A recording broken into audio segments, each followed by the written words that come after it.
Indonesia, selamat pagi.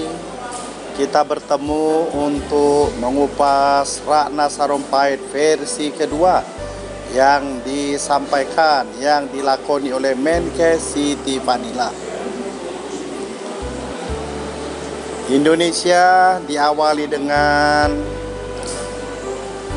wawancara Deddy Corbuzier. Siti Fadila menyatakan dia dikorbankan konspirasi intervensi lembaga hukum. Siapa yang melakukannya? Jokowi kah? Bagaimana keadaan lembaga hukum Republik Indonesia? Siapa yang dapat intervensi hukum di NKRI? Melalui Siti Fadila kita coba telusuri satu persatu. Kita lihat berbagai masalah di Indonesia. Ada korupsi, ada radikalisme, ada narkoba. Tampaknya ketiga masalah pokok hukum tersebut di atas sangat berhubungan dengan Babi si mantan itu. Sejauh mana peranan dari Babi mengintervensi hal-hal tersebut? Coba kita cermati. Intervensi yang pertama dilakukan oleh si Babe mantan itu kepada Antasari. Antasari memenjarakan besannya. Antasari ingin membuka kasus pemilu 2009. Dia dihukum 18 tahun penjara. Berikut adalah intervensi si Babe melepaskan para gembong-gembong narkoba.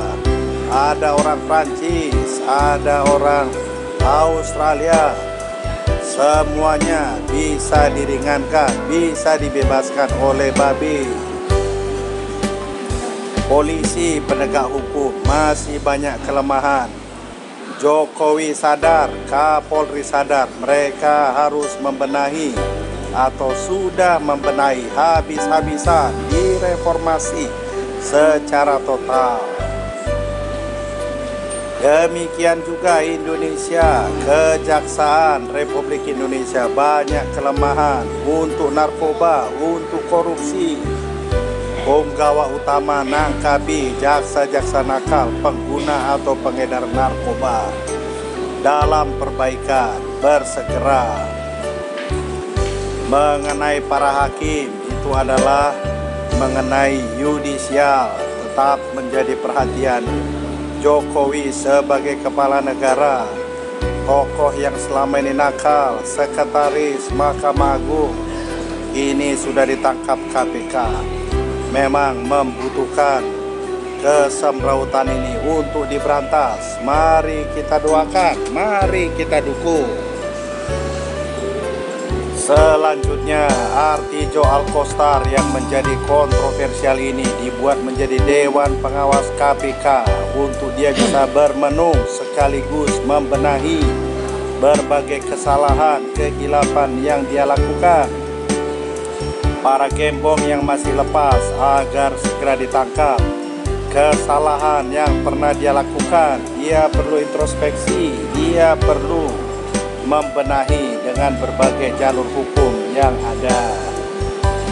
Indonesia, berbagai permasalahan yang sudah menumpuk di Indonesia dapat kita lihat. Satu, hukum hanya tajam ke bawah tapi tumpul ke atas. Uang dan kekuasaan bisa membeli penegak hukum. Semua proses penegakan hukum mulai dari penyelidikan, penyidikan, penjatuhan vonis hingga pelembaga masyarakatan bisa dibeli. Ini ocehan dari Refli Harun. Lembaga paling korup adalah Senayan, DPR, polisi, jaksa. Ini ungkapan dari Safi'i Ma'arif. Hakim membuat berbagai putusan sesat dan berbagai kelemahan lainnya. Indonesia, siapa yang mau mengorbankan atau melindungi Siti Fadila, Menkes Republik Indonesia itu berdasarkan fakta hukum menyatakan Siti Fadila berjuang untuk WHO, berjuang untuk mengusir Namru.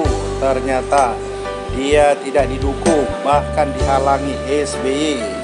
berarti SBY lah yang mengkriminalisasinya. Selanjutnya, Siti Fadilah menyatakan bahwa Endang adalah salah satu direkturnya yang berkhianat membawa virus flu burung H5N1 ke luar negeri atau WHO. Untuk itu, ternyata SBY malah mengangkatnya menggantikan Siti Fadilah, mengeliminir Nila Muluk dengan alasan dia sakit jiwa. Sungguh ironis.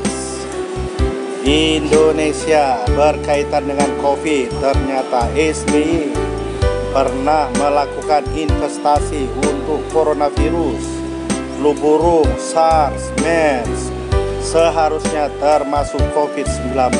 Biayanya tidak tanggung-tanggung, 2,2 triliun. Saat ini kasus ini diendapkan, disembunyikan. Dia bilang penting. Demikian juga Siti Fadilah meyakini pabrik ini penting untuk berbagai coronavirus dan seharusnya untuk COVID-19.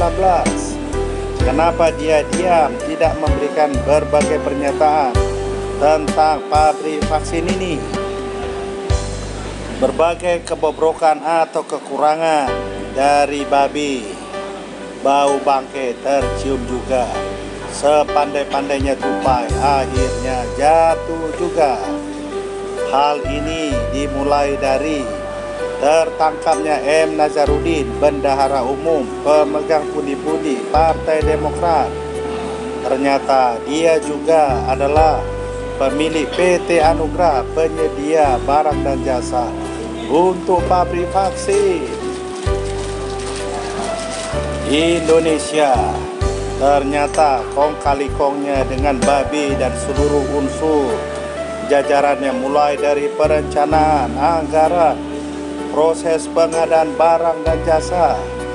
Kalau memang ada salah mungkin bisa dimaafkan, tapi tujuan mulia untuk membuat pabrik vaksin harus jadi. Indonesia membutuhkannya. Indonesia kong kali kong ini ternyata bukan hanya dikerjakan oleh M. Nazarudin, bedum Demokrat itu, tapi juga salah satu kader Demokrat lain, namanya M. Nasir. Dia masih anggota DPR saat ini, bahkan sudah berhasil menempatkan kadernya, putranya, jadi anggota DPR juga. Bagaimana Indonesia tentang Siti Fadilah Supari? Proyek vaksin flu burung di Unair dan Bio Farma, rekomendasi WHO untuk SARS, MERS, seasonal flu, dan seharusnya COVID-19. Kenapa tidak pernah dibicarakan? Selanjutnya mari kita bongkar apa yang disamarkan, apa yang disembunyikan. Ini adalah contoh kalau mau dikorbankan oleh babi, di penjara 15 tahun. Dia hanya unsur kecil di Bank Indonesia. Selanjutnya ini namanya Tunggul, hanya pegawai kecilan di Depkes, tapi dia harus menanggung berbagai perkara mengenai produk vaksin flu burung. Dia di penjara 26 tahun, berdampak anaknya bunuh diri, ibundanya terkena serangan stroke. Semua harus dia tanggung, harus dia jalani di balik penjara yang dingin. Indonesia, bagaimana Siti Fadilah? Tampaknya dia sudah dihukum, tampaknya sudah diadili, tapi untuk tai burung, sedangkan sangkar emas burungnya masih disembunyikan, masih dilipat baik-baik. Ini adalah berbagai kekurangan Siti Fadilah yang dilakukan melalui tugas fungsinya, menerima gagasan feasibility study dan proposal pabrik dari Bio Farma, menerima dan menetapkan perpindahan Satker dari Menek BUMN dan PT Bio Farma menjadi ke Depkes. Ketiga, mengetahui dan menetapkan anggaran yang yang semula hibah JK Jepang 450 miliar menjadi 1,4 triliun. Ia adalah menteri yang menetapkan pemenang, yaitu PT AN, yang tidak punya kapasitas dan kompetensi. Berbagai kelemahannya yang lain tidak dihadirkan ke persidangan, apalagi menjadi terpidana. Inilah yang namanya disembunyikan. Indonesia, bila memang para penguasa, pengusaha ingin kong kali kong demi kepentingan negara, sebagaimana Mahfud MD selalu membunyikan, keselamatan rakyat adalah hukum tertinggi. Salus populi supreme lex. Namun faktanya, fakta hukumnya, kok proyeknya yang dikriminalisasi. Indonesia, inilah keadaan kita sekarang yang harus diberantas oleh Jokowi. Majulah Indonesia, majulah Indonesia.